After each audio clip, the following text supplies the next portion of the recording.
हमारे साथ जुड़ रहे हैं अब सीधे दुबई से। वो दुबई में इस वक्त मौजूद हैं। वहां के हालात को समझने की कोशिश सिद्धार्थ से करेंगे। सिद्धार्थ, आप दुबई से बहुत सारी तस्वीरें आ रही हैं, कुछ वेरीफाइड हैं, कुछ अनवेरीफाइड हैं। आप इस वक्त कहाँ हैं और आप हमारे दर्शकों को क्या बता सकते हैं?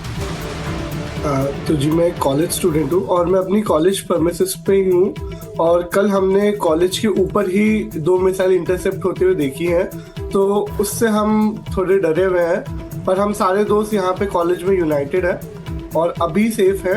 हमने सारी सप्लाईज भी गैदर करी हैं। कुछ सोशल मीडिया पे इंफॉर्मेशन AI से बनाई हुई है, पर कुछ असली भी है और कुछ डरावनी भी है। जो हमने कल देखा हमारे लिए थोड़ा डरावना था एज स्टूडेंट्स, पर अभी हम सेफ हैं। सिद्धार्थ, आप दुबई में क्या पढ़ते हैं और परिवार से आपको बेशक इस हालात के बाद बहुत से फोन आ रहे होंगे, माँ बाप क्या पूछ रहे हैं? मेरे पेरेंट्स यही पूछ रहे हैं कि आप सेफ हैं, आपके पास खाना है या नहीं है। तो उसकी उनको चिंता नहीं करनी चाहिए। मैंने सब कुछ मंगा लिया है, खाने पीने का सामान, उसकी दिक्कत नहीं आएगी। बस मेरे दोस्त और हम यहाँ डरे हुए हैं और हम इंडियन गवर्नमेंट से ये अर्ज करते हैं कि हमें जल्द से जल्द यहाँ निकाल दिया जाए यहाँ से। तो आप क्या जो भारतीय दूतावास है या भारतीय अधिकारी उनके साथ संपर्क में है या नहीं है सिद्धार्थ?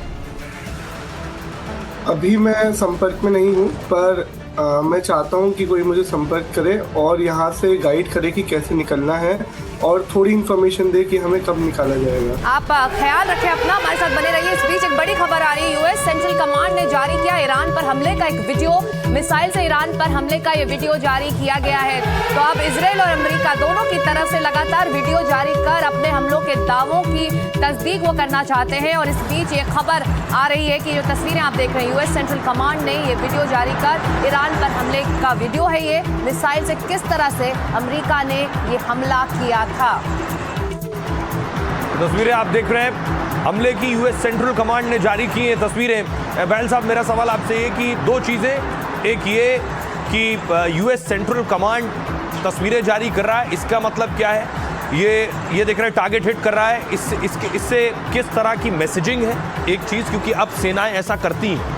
दूसरा ये कि अमेरिका का इन्वॉल्वमेंट इस वॉर में किस हद तक है? देखिए, अमेरिका का पहले, दूसरा क्वेश्चन पहले ले लूं। Narrative building right from word go America का है, लेकिन साथ में उनके ऊपर प्रेशर जूस का है, जो कि इंटरनली भी है और नेतन्याहू की तरफ से भी है। और नेतन्याहू जब तक सीट पे बने रहेंगे, जब तक युद्ध चलते रहेंगे वहां पे। तो ये नेतन्याहू को ही पता है, जो करप्शन केसेस और जुडिशियल केसेस उनके साथ लगे हुए हैं, तो कहीं ना कहीं युद्ध चलते रहना उनके लिए इंपॉर्टेंट है। और साथ में अमेरिका ने कितना हिस्सा इसके अंदर दिया है, तो अमेरिकन जहाज इसके अंदर है। उन्होंने कहा था 500 एयरक्राफ्ट, अगर आपको शुरू में ट्रंप की स्टेटमेंट हो तो 500 एयरक्राफ्ट। और टॉमहॉक मिसाइल जो है, चाहे वो शिप से फायर हो रही है या सबमरीन से, जॉर्जिया, यूएसएस जॉर्जिया जो न्यूक्लियर सबमरीन है, उससे भी फायर की जा सकती है। तो उनका इन्वॉल्वमेंट इसमें मैं ये कहूंगा 50-50 है। चाहे 50% इजराइल का है तो 50% उनका है। लेकिन इजराइल को जो इक्विपमेंट मिल रही है, जो थाट के 2 बैटरीज वहां पे डिप्लॉयड है, तो इक्विपमेंट वाइज अगर कहेंगे तो 75% इक्विपमेंट जो है वो अमेरिकन है और 25% इक्विपमेंट जो है वो इजरायली है। क्योंकि यहां तक कि F-35 के जो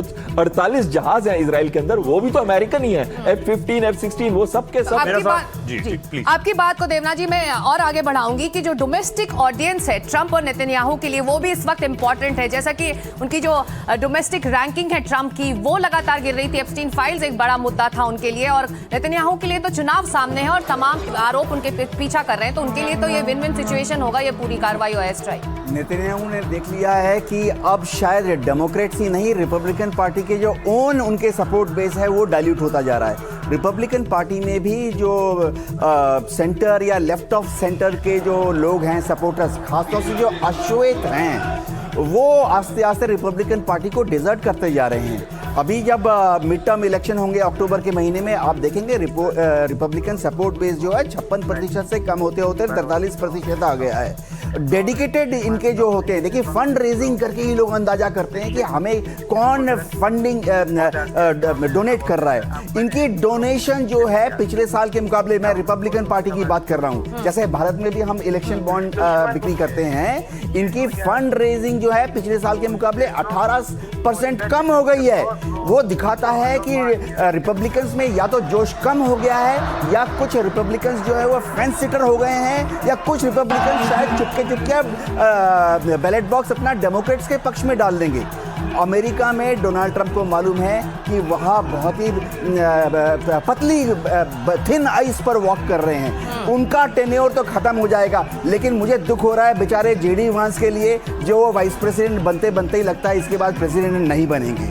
इसमें एक चीज मैं ऐड करना चाहता हूं कि जो लैटिनोस थे, जिन्होंने 48% लैटिनोस ने वोट किया था पिछले इलेक्शन के अंदर 2024 के इलेक्शन में ट्रंप को, वो बहुत भारी संख्या में डिजर्ट कर रहे हैं। वो क्यों कर रहे हैं? अश्वेत तो कर ही रहे हैं जैसे इन्होंने सही कहा, लेकिन साथ में लैटिनोस, क्योंकि उनको ही तो निकाल के फेंक रहा है वो वहां से, अलग अलग शहरों के अंदर से। तो अब देखिएगा जो मिड टर्म इलेक्शंस आने वाले हैं, ट्रंप की रेटिंग जो इतनी नीचे गिर चुकी है और गिरती जा रही है, तो ट्रंप तो खुद, जितने भी रिपब्लिकन पार्टीज खड़े होंगे, जहां ट्रंप खुद डायरेक्टली खड़ा नहीं हो रहा, वहां पे इनको लॉसेस बड़ी भारी संख्या में मिलेंगे। तो सेनेट पे इतना लग रहा है कि सेनेट पे शायद ज्यादा इफेक्ट ना हो, लेकिन जो कांग्रेस है, इनकी हाउस ऑफ रिप्रेजेंटेटिव्स है, जहां उन पे बहुत भारी इफेक्ट पड़ेगा। और जो एक टोटल स्ट्रेंथ होती है जिससे प्रेसिडेंट एक रूल कर सकते हैं या इंपीच ना हो, तो कहीं ना कहीं उसकी तरफ भी बढ़ रहे हैं कि ऐसा ना हो कि ट्रंप ही इंपीच हो जाए। और अगर इस वॉर के अंदर, इस लड़ाई के अंदर ट्रंप का अच्छा प्रदर्शन नहीं होता, या बहुत सारे लोग मारे जाते हैं, या कोई ऐसा एक्शन करता है ईरान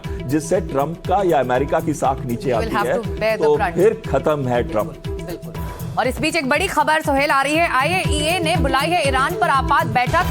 परमाणु ऊर्जा की सबसे बड़ी एजेंसी है IAEA, और कल होगी IAEA की आपात बैठक। ईरान युद्ध के बाद IAEA की बड़ी बैठक ये बताई जा रही है। राजीव, बहुत अहम है ये खबर।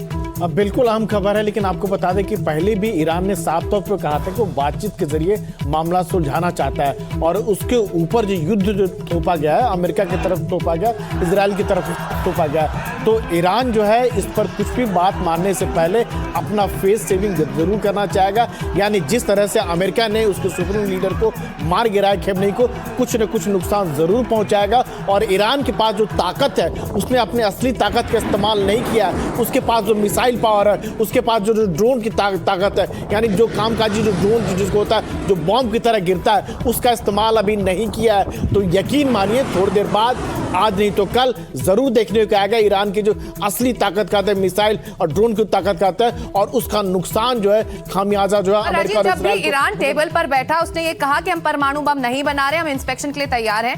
लेकिन जब टेबल में बातचीत होती थी, और जो अमेरिका अब कार्रवाई कर रहा है, इजराइल जो अब कार्रवाई कर रहा है, एक तरह से भ्रम में रखा ईरान को, और ये अंदरूनी अंदर खाने से ये सब चलता रहा। बिल्कुल, ये तो अमेरिका की बाकायदा नीति रही है कि अमेरिका सच कब बोलता है। यहाँ आपको यूएन की जब बैठक आज हो रही थी, सुबह बैठक हो रही थी, उस दौरान अमेरिका ये कहता है कि चूंकि ईरान जो है ट्रंप को मारने की साजिश रच रहा था। हाँ, संसद में नारे लग रहे थे ट्रंप के खिलाफ। बिल्कुल बिल्कुल।